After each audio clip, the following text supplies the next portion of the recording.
up everyone, welcome back to Mainly Movies, the channel where we talk about, well, mainly movies. So first of all, before I get into the review, there's a few things I need to talk about. First one being, I apologise for not making this video last week. I've been busy and then I came down sick, which is the other thing I wanted to talk about. I'm sorry if I sound a bit weird because I have been sick for the past couple of days. I've been wanting to make this video at the start of the week, but I came down sick, so I couldn't make it. So bear with me, I'm going to do my best. I've got Mountain Dew to keep me energized, so let's get into the review for VHS. So VHS is a found footage horror movie which consists of 6 VHS tapes that we get to watch, and it is basically an anthology horror film. Found it! You got it? Yeah. Which one is it? I don't know, man. Let's just look at these tapes, okay?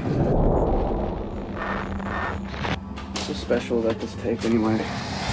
So by far this is one of my favourites found footage movies. There's only a few other found footage movies that really that were actually really good. One of them being As Above, So Below. If you haven't seen that movie, definitely check it out. But this movie I feel actually kind of did it for me. This movie was scary. It had a lot of horrific scenes in it, especially the first tape. But the way I summarized the story just before is it's kind of hard to do with an anthology film, because in this case it's 6 different tapes. So basically I'm going to be talking about each different tape right now. So the first tape, which is basically the main story, like the meat of the film, is about these kids who go into this house. They break in, they're assholes, they destroy shit, and they're reckless, and you know, the movie does a really good job at making you hate these characters. Anyway, they hear about these tapes, so they break into this house, and there's like tapes everywhere, and they don't know which one it is, and they find this dead old guy sitting in a chair watching like a TV, but it's all staticky, and then they watch 5 different tapes, which we get to see. I'm not going to spoil any of the tapes because this is kind of an underrated gem for me, and not a lot of people have seen it, which is why I don't want to spoil it, because I highly recommend watching the movie. But anyway, without spoiling it, the first tape is about these 3 guys, and they go to a party, and the reason why I like these movies is because they're very creative with the found footage, and that's why I feel like the found footage works in this film. And the first one is the main guy has these glasses on with a camera in the middle, and basically they're going to film them having sex with a girl. They're going to pick up a chick and they want to film them having sex, and they want to film the party and the whole atmosphere, and the girl that the guy picks up is a bit strange and a whole bunch of weird shit goes on. That's all I'm going to say. The second one, which is a one that not a lot of people liked, but I surprisingly liked, and it was about a couple that are on a honeymoon, and this lady rocks up to the door, and it's a bit strange and a bit odd.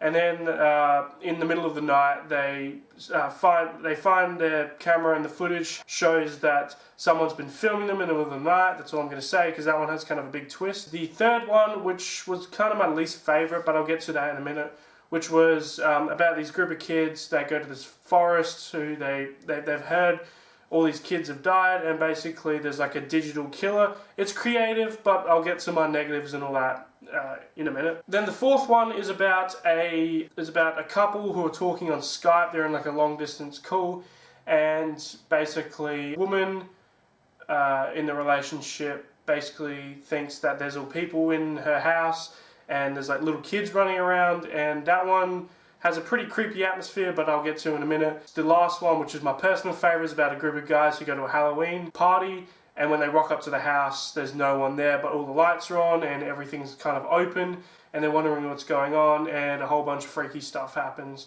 But yeah. Anyway, my positives about the movie, my main positive is the one that I said before. This movie does a really good job at using the found footage, and it gets really creative. Now, I haven't seen the second one, although people say the second one is better than the first one. I want to watch it, and I was going to watch it so I could review both of them. I just didn't get the chance to watch it.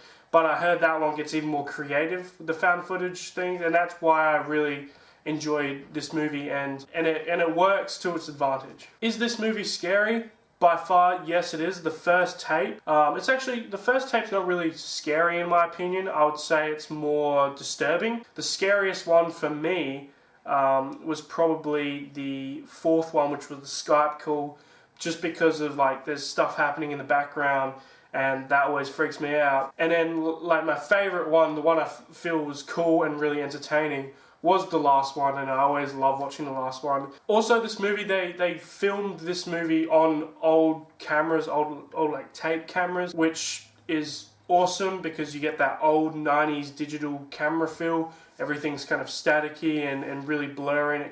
Some parts even looks like they're filming on like Nokia phones or whatever. And the camera, it doesn't glitch out in that very stereotypical found footage way. The way it glitches out is it will kind of freeze frame something for a couple seconds, and then it will cut back to what they're doing, not the whole like digital glitches sort of thing, except for the third one, but that was the digital killer. And I thought that was really good, this movie. And the first time I watched it, this movie, for me, the only way I can watch, which is kind of a negative, the only way I can watch this movie again is if I'm watching it with someone who hasn't watched it for the first time. Because the first time I watched it, I was generally freaked out. I was watching this with my brother for the first time, and he'd already seen it, and it generally freaked me out because of how real it feels. Like, it feels like you're watching these tapes. It feels like you're these kids watching these tapes. That was freaky.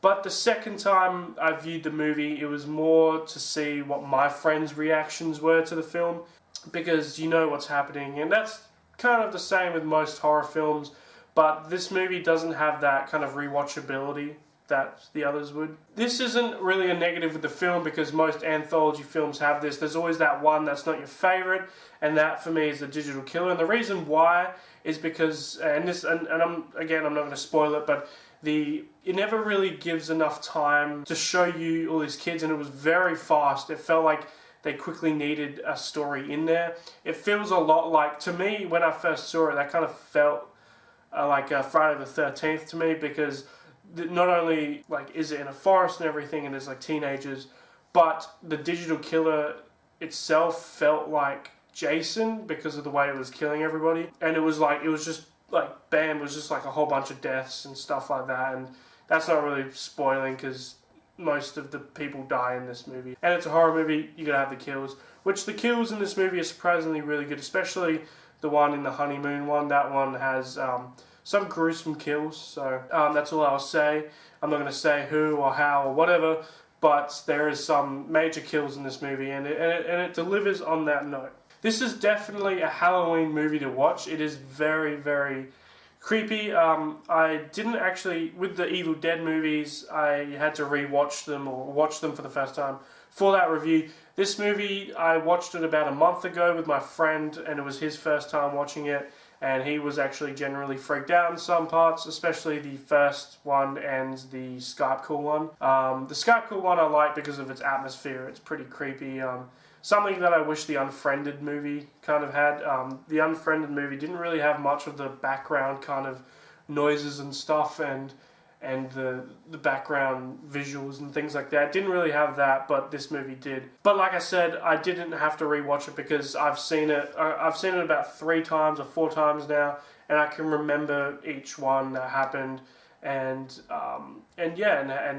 which ones were my favorite and which ones were my least favorite. But definitely the last one was my favorite. That one was the coolest, and I enjoyed watching that one. So if you haven't seen VHS, I definitely recommend watching VHS. It's an underrated gem. I feel like it's really good. I've heard the second one's even better, so once you've watched the first one, definitely check out the second one. I can also see a lot of people not liking this film because of it may feel very old to some people, because there's a lot of horror movies nowadays that can kind of top it and aren't as disturbing as this, but I feel like what the main thing that will disturb people is the whole like found footage and how real and grounded it feels. I mean, most of them are pretty absurd, but there is some, especially with the second one, which is the hotel, the honeymoon one. There's some that do feel pretty grounded in reality, and that can kind of freak you out a bit. So, like I said, I don't really rate these ones, but I'm going to anyway. I'm going to rate VHS probably a 7 out of 10 for basically for the movie itself would be a 7 out of 10. For its kind of creativity, I would give it probably an 8.5. For its scares, I'd probably give it about an 8.5 or an 8, because it does deliver on a pretty scary note, and but it's more scary the first time you watch it, and that's kind of the complaint with most horror movies. But definitely, it's the biggest complaint I have with this movie. I don't have that frightening feeling like I did the first time when I watched this film. But unless it's like the movie The Thing that I've watched, when I watched that, which I will do a review on that. But that movie can continuously frighten me every time I watch the movie because it has that. Again, sorry about the dogs. The Thing has that kind of rewatchability scare sort of thing that it has because of the practical effects, and the whole feeling of that movie feels creepy to me. Whereas this film doesn't have that. But yeah, so I will upload this video, and there will be another one the same weekend. This one comes out for Night of the Living Dead, the original one, and the Tom Savini remake of Night of the Living Dead. I'm going to watch the Tom Savini one because I haven't watched it, but I'll also rewatch the original because I haven't seen that for a while, and then I'm going to review that this weekend, as well as, because I didn't do this one last week, I'm going to be doing 2 more horror reviews next week, as well as my Halloween one, which will be for Halloween 1, 2, and the remake, because they're the ones that I really kind of want to talk about. And I'll discuss the other ones briefly, but mainly they're the 3 that I'm going to focus on. As well as the special Is It Really That Bad, which I'm not going to disclose yet what movie we're going to watch, even though I can guarantee you all that you probably have never heard of the movie that we are going to watch, but it will be better for you not to know. So stay tuned for all of those, as well as this Sunday I'm going to go see Zombieland Double Tap, so a review for that will be out, as well as a Terminator Dark Fate one, which will come out probably, it comes out at the end of October, so whenever that comes out, I'll go see that to review it. But Zombieland Double Tap, make sure you stay tuned for that one. So guys, thank you for watching the video. If you enjoyed the video, please leave a like and subscribe, and I hope to see you guys in the next video. So stay tuned, and I'll see you guys next time.